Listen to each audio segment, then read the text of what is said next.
Hello listeners, this is the 15th continuing video of Mahabharat audio series. This video will regarding chapter number 15, the Slaying of Bakasura. So, let's begin with the chapter. In the city of Ekachakra, the Pandavas stayed in the guise of Brahmins, begging their food in the Brahmin streets and bringing what they got to their mother, who would wait anxiously till their return. If they did not come back in time, she would be worried, fearing that some evil might have befallen them. Kunti would divide the food they brought in two equal portions. One half would go to Bhim, the other half would be shared by the other brothers and the mother. Bhim, being born of the wind god, had great strength and a mighty appetite. Brikodar, one of the names of Bhim, means wolf-bellied and a wolf. Looks always famished and however much it might eat, its hunger is never quite satisfied. Bhim's insatiable hunger and the scanty food he used to get at Ekachakra went ill together, and he daily grew thin, which caused much distress to his mother and brothers.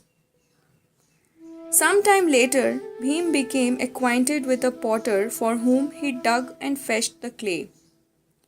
The potter, in return, presented him with a big earthen pot which became an object of merriment to the street urchins. One day, when the other brothers had gone to beg for alms, Bhimsena stayed behind with his mother, and they heard loud lamentation from the house of their Brahmin landlord.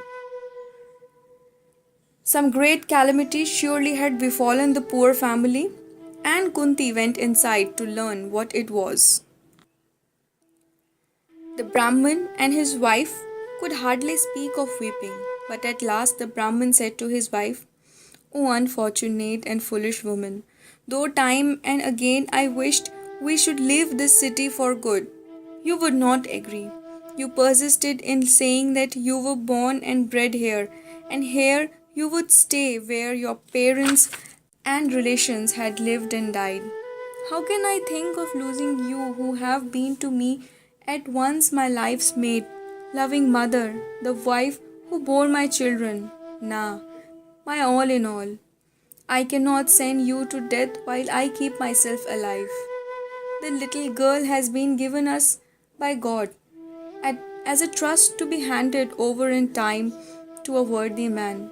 It is unrighteous to sacrifice her who is a gift of God to perpetuate the race. It is equally impossible to allow this other, our son, to be killed. How can we live after consigning the death, our only solace in life and our hope for the hereafter? If he is lost, who would pour libations for us and our ancestors? Alas, you did not pay heed to my words, and this is the deadly fruit of your perversity. If I gave up my life, this girl and boy will surely die soon for want of a protector. What shall I do? It is best that all of us perish together." And the Brahman burst forth sobbing. The wife replied, "I have been a good wife to you, and done my duty by bearing you a daughter and a son. You are able, and I am not, to bring up and protect your children. Just as cast out offal is pounced upon and seized by rapacious birds, a poor widowed woman is an easy prey to wicked and dishonest people. Dogs fight for a cloth wet with ghee, and in pulling it hither and thither in unclean greed, tear it to foul rags. In like manner, a woman without a guardian becomes the sport of wicked people who drag her hither and thither. It is impossible for me to protect two fatherless orphans, and they will perish miserably like fish in the waterless pond. It would be best if I am handed over to the Rakshas. Blessed indeed is the woman who passes to the other world while her husband is alive. This, as you know, is what the scriptures say. Bid me farewell. Take care of my children. I have been happy with you. I have performed many meritorious actions. By my faithful devotion to you, I am sure of heaven. Death has no terror for one who has been a good wife. After I am gone, take another wife. Gladden me with a brave smile. Give me your blessing and send me to the Rakshas. Hearing these words of his wife, the Brahmin tenderly embraced her and utterly overcome by her love and courage.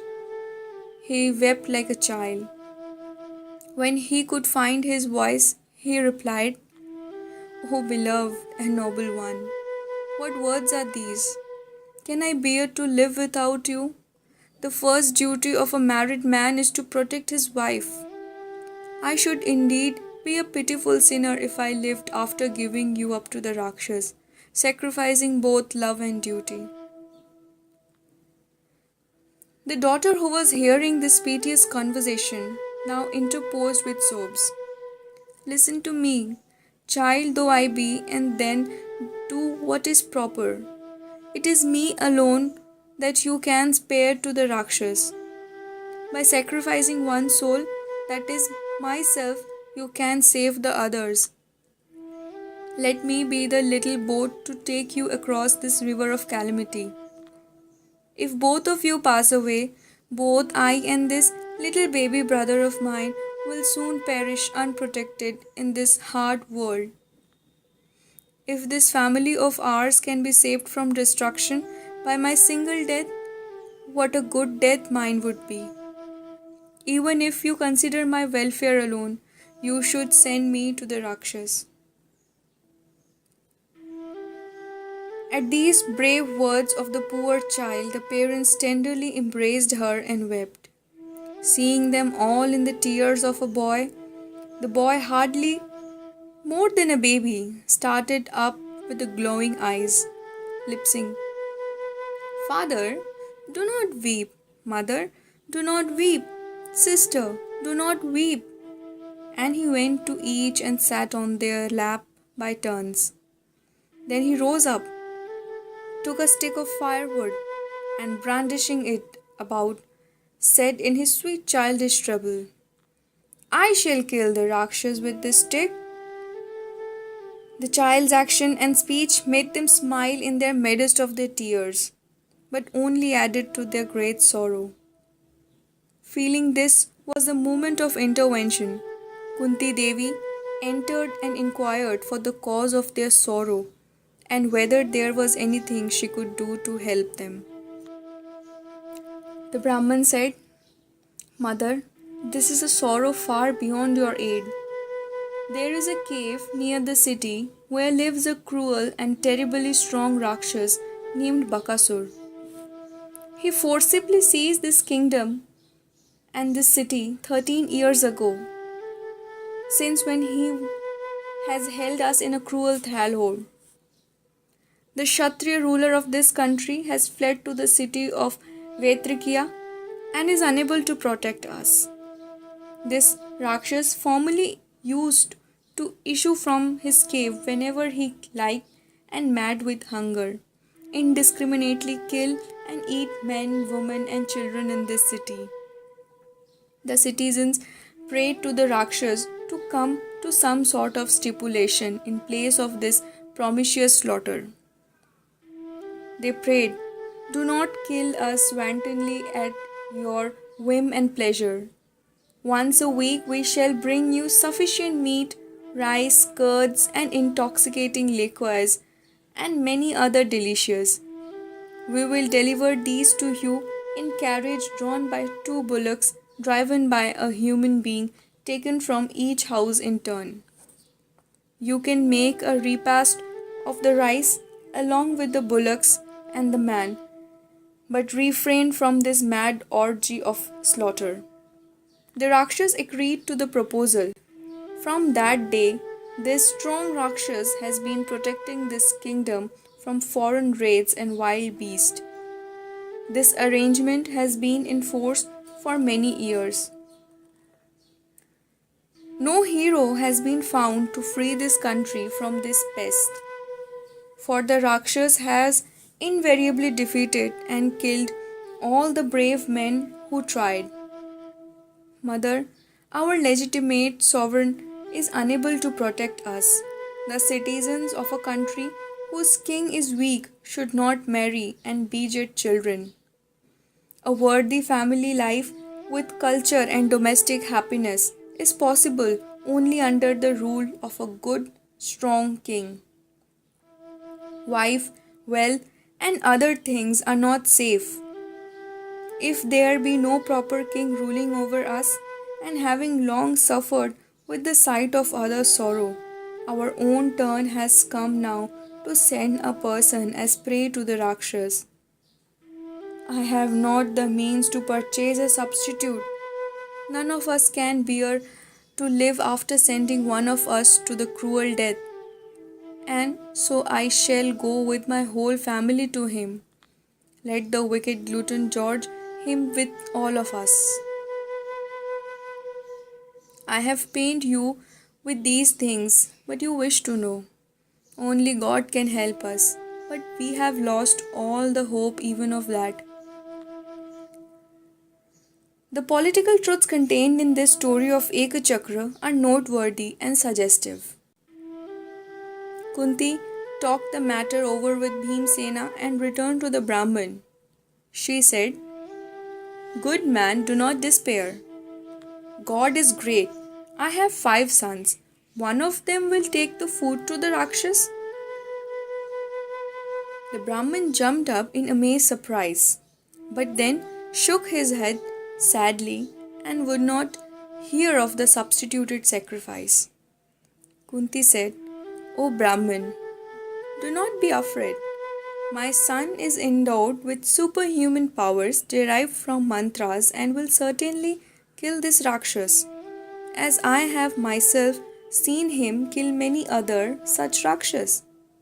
But keep this a secret, for if you reveal it, his power will come to naught."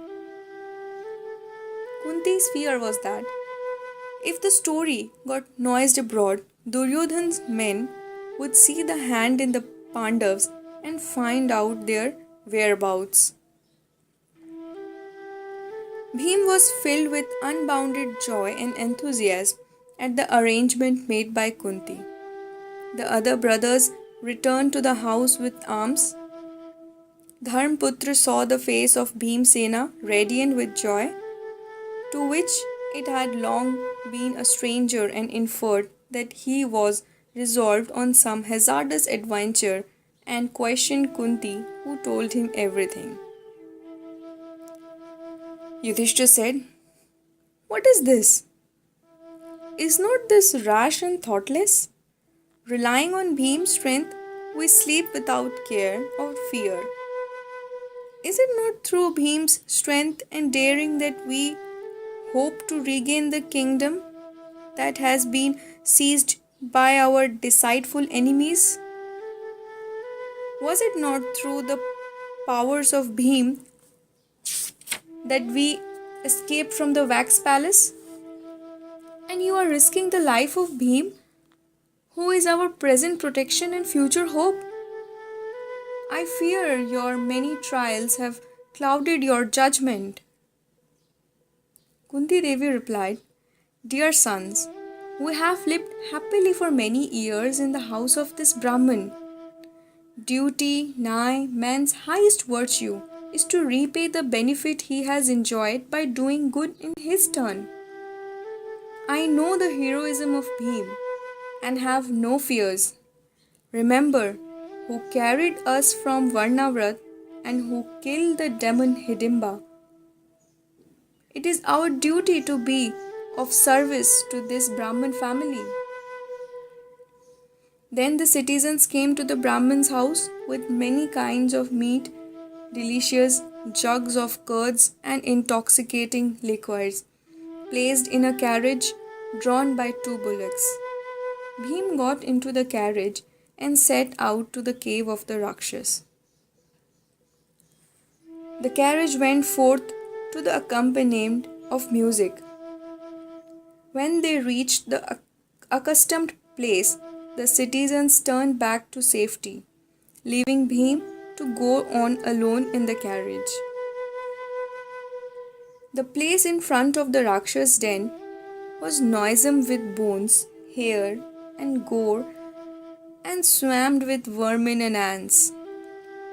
Bhim saw that it was littered over with torn off and mutilated hands, legs, and heads, and that fall carrion birds circled overhead sensing food. Bhim stopped the carriage and began voraciously to devour the food which had been meant for the Rakshas, saying to himself, I must eat the food before it gets thrown in the confusion of my fight with the Rakshas. Moreover, after I slay him, I shall be polluted by contact with the corpse and cannot eat the food. The Rakshas, whose temper had already been shafted by long waiting, was mad when he desired that Bhim was doing. Bhim also saw the Rakshas and challenged him to fight. The Rakshas, with his enormous body, red moustache, beard, and hair, and a mouth stretching from ear to ear, ran forth towards Bhim, who merely smiled unconcerned and, evading the clutching hands, continued to eat with his back to the Rakshas. The Rakshas rained blows with his fist on the back, turned so arrogantly to him. But Bhim neither noticed him nor stopped eating. The Rakshas uprooted a tree and threw it all. Bhim, who still did not even then turn to him, but merely brushed aside the missile with his left hand and continued to eat with his right. It was only after he had finished even to the last pot of curds and rinsed his mouth, and he rose up with a sigh of satisfaction and faced the Rakshas. A great fight ensued between them. Bhim played with the Rakshas, throwing him down at will and bidding him rise and fight again. Thus the Rakshas was many a time tossed up by Bhim as though he were a mere doll of rags. Finally, Bhim threw him down, placed his knee on his back, and broke his bones. The Rakshas uttered a frightful howl of pain and despair, spewing blood, and died. Bhim dragged the carcass off the gates of the city. Returning to the Brahmin's house, he took a bath and then gave an account of the day's deed, to the great delight to his mother. So, chapter 15 finishes here. Keep listening Mahabharat in the next videos.